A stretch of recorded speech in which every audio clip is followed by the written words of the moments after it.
मध्य प्रदेश के मुख्यमंत्री मोहन सिंह यादव को कुर्सी छीनने का खतरा सता रहा है। क्या मोहन सिंह यादव ज्योतिरादित्य सिंधिया से घबरा चुके हैं?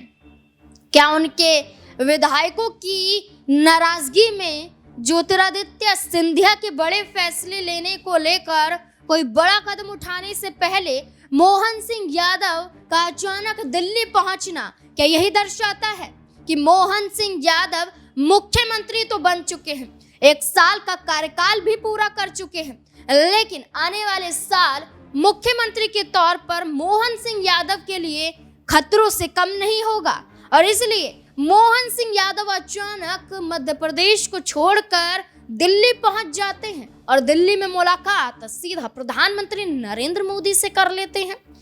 नमस्कार, मैं नाज़मीन खान और आप देख रहे हैं SPN 9 न्यूज। केंद्रीय मंत्री ज्योतिरादित्य सिंधिया की नाराजगी का मुद्दा तब से खड़ा हुआ है जब ज्योतिरादित्य सिंधिया पर भारतीय जनता पार्टी संगठन महामंत्री भगवान दास सबनानी ने आरोप लगाया कि मध्य प्रदेश की 2 विधानसभा सीटों पर हुए उपचुनाव के मद्देनजर ज्योतिरादित्य सिंधिया ने जानबूझकर विजयपुर विधानसभा सीट से दूरी बनाई और विजयपुर विधानसभा क्षेत्र में ज्योतिरादित्य सिंधिया की मौजूदगी प्रचार प्रसार के रूप में न दिखाई देना सबसे बड़ा कारण था कि भारतीय जनता पार्टी विजयपुर का उपचुनाव हार गई। इसके बाद भारतीय जनता पार्टी में आने के बाद ज्योतिरादित्य सिंधिया के मंत्री पर आरोप भ्रष्टाचार के आरोप एक अधिकारी को आय से अधिक संपत्ति के मामले में बचाने को लेकर आरोप कि ये मामला भ्रष्टाचार से जुड़ जाता है और गोविंद सिंह राजपूत जो ज्योतिरादित्य सिंधिया के समर्थक विधायक और मौजूदा खाद्य मंत्री हैं, उन पर आरोप है कि सौरभ शर्मा जो परिवहन विभाग के पूर्व सिपाही हैं, उनको कहीं ना कहीं सरकारी पद तो दिलाया लेकिन भ्रष्टाचार में उनका हाथ भी शामिल है। जो आय से अधिक का संपत्ति का जो मामला है सौरभ शर्मा के खिलाफ देखने को मिला है, जहां सोना, चांदी, नकदी कई चीजें बरामद हुई हैं और मामला CBI से लेकर यहां पर इनकम टैक्स डिपार्टमेंट के पास है और जांच के घेरे में है। ये मामला भी ज्योतिरादित्य सिंधिया पर है और भारतीय जनता पार्टी का हिस्सा होना सबसे बड़ी कमी बताया जा रहा है। इसके अलावा आपको ये बता दें कि ज्योतिरादित्य सिंधिया के कई विधायक कई खुलासा कर चुके हैं कि भारतीय जनता पार्टी का हिस्सा बने रहना सबसे बड़ी गलती है कि हम विधानसभा चुनाव 2023 का और उससे पहले उपचुनाव हम हार गए। सबसे पहले मामला वो नजर आता है जहां ज्योतिरादित्य सिंधिया के विधायक तो हैं लेकिन साथ ही साथ भारतीय जनता पार्टी के भी विधायक हैं जो ज्योतिरादित्य सिंधिया को नसीहत दे रहे हैं और भारतीय जनता पार्टी के अंदरूनी गुटबाजियों से बचने की सलाह देते हुए नजर आ रहे हैं। उन चेहरों से बचने की सलाह दे रहे हैं जो ज्योतिरादित्य सिंधिया के लिए घातक साबित हो सकते हैं। यहाँ पर एक एक मुद्दे की परतें खोलेंगे, एक एक मुद्दों को लेकर सफाई देंगे। पहली बात, भारतीय जनता पार्टी के वो विधायक जो ज्योतिरादित्य सिंधिया को नसीहत दे रहे हैं वो हैं पन्नालाल चाकिया। ज्योतिरादित्य सिंधिया के कार्यक्रम में शामिल होते हैं और कहते हैं कि यहाँ चोरों से सावधान होना है, चुगलखोरों से बचकर रहना है। क्या कुछ पन्नालाल चाकिया कहते हुए नजर आ रहे हैं, देखिए जरा। ऐसा दृश्य देख रहे हैं कि अपने देश में संघ राज की स्थापना होने वाली है।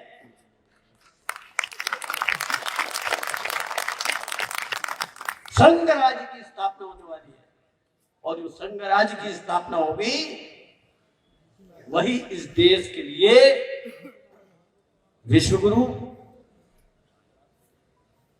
और कोई एक आध शब्द ऊंचा ले लो, वहां तक पहुंचा देंगे। पर हमें एक बात की बड़ी सावधानी रखना पड़ेगी कि महाराज साहब से विशेष निवेदन करूंगा, चुगलखोर। पन्नालाल चाक्या ने तो कह दिया कि भारतीय जनता पार्टी में आप हैं तो जरूर, लेकिन चुगलखोरों से बचिए, आपकी नैया को डुबाने में वो कोई कसर नहीं छोड़ेंगे। इतना ही नहीं, जहां बीजेपी विधायक ने सिंधिया का साथ दिया तो वहीं सिंधिया की कट्टर समर्थक इमरती देवी ये कहती हुई नजर आई कि जब से बीजेपी में जुड़े हैं तब से हार का मुंह देख रहे हैं। बयान अभी का नहीं है, पुराना है, साल बीत चुके हैं, लेकिन आज भी ये मुद्दा गर्मा जाता है उनके बयान को लेकर। सुनिए जरा। हम में एक गो शक्ति है, आपने देखा होगा, जिला पंचायत हो, जनपद हो, पार्षद हो, नगर निगम हो, नगर पालिकाएं हो, हमको लोकसभा और विधानसभा छोड़ के 50% आरक्षण मिला है पुरुषों के साथ। लेकिन जब हम पुरुषों के साथ काम करेंगे तो 50% तो अपना पूरा लेंगे, लेकिन 2-4-10% हम पुरुषों में से भी ले लेंगे। पुरुषों की सीट पे हम चले जाते हैं तो पुरुषों से भी छीन लेते हैं। हम मैं आज विधायक हूँ तो पुरुषों की सीट पे हूँ।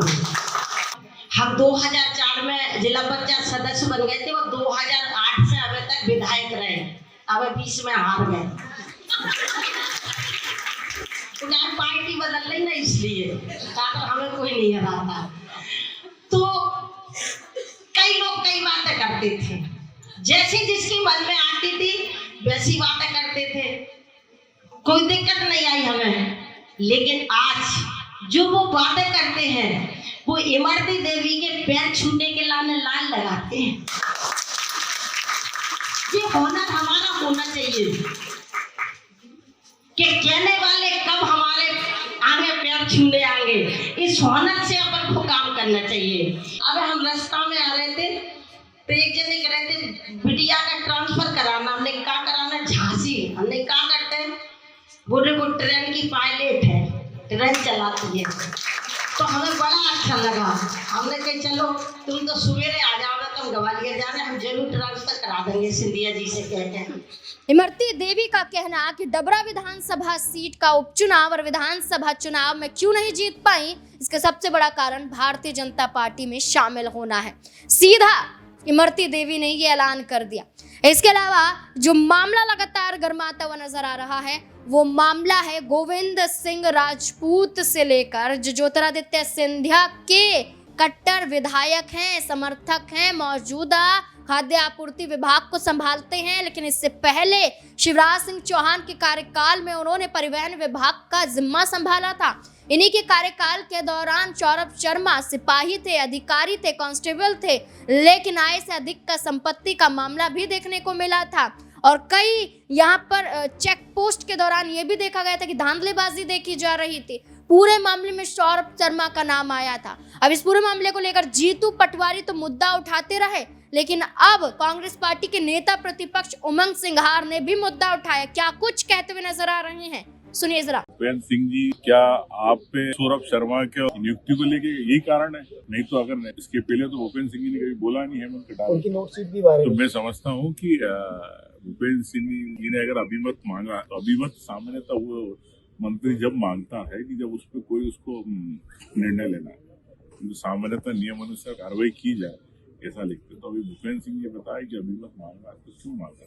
प्रदेश की जनता को बताया। वो सौरभ शर्मा तो एक छोटा सिपाही है। सौरभ शर्मा के वकील ने कहा है कि कई ब्यूरोक्रेट्स, कई राजनेताओं के नाम आएंगे सौरभ शर्मा को सुरक्षा दे।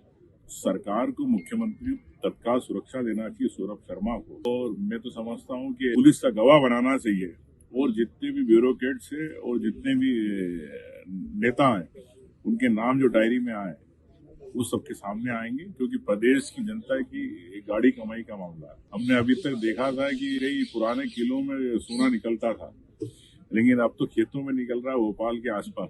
तो आप समझ सकते हो कि किस प्रकार से भारतीय जनता पार्टी में बैठे जो नेता है उन्होंने किस प्रकार से भोपाल और प्रदेश को लूटा है। मैं समझता हूँ कि जांच एजेंसियों को सबके नाम सामने लाना चाहिए। प्रदेश की जनता का मामला है, प्रदेश पता होना चाहिए कि हमारे पैसे किस प्रकार से मैं भ्रष्टाचार हो रहा। अब कांग्रेस पार्टी तो गिरफ्तारी को लेकर ये दावा कर रही है कि सौरभ शर्मा, गोविंद सिंह राजपूत की गिरफ्तारी होनी चाहिए। वहीं ज्योतिरादित्य सिंधिया इस पूरे मामले पर कुछ नहीं बोलते। भारतीय जनता पार्टी कहती है जांच का विषय है, मुख्यमंत्री कहते हैं जांच का विषय है, जांच चल रही है, जांच में जो कुछ भी सामने आएगा वो आपके सामने होगा और गिरफ्तारी होगी। लेकिन देखा जाए तो ठंडे बस्ते में डालने का काम भी किया जा रहा है। अब देखना होगा कि इस पूरे मामले में क्या कुछ नया मोड़ आता है। क्या ज्योतिरादित्य सिंधिया बीजेपी में आकर फंस गए हैं? क्या अपने परिवार में वापसी करने का विचार बनाते हुए नजर आएंगे या फिर नहीं? आपको क्या लगता है? अपनी राय कमेंट सेक्शन में जरूर दें। देखते रहें SP9 न्यूज़। धन्यवाद।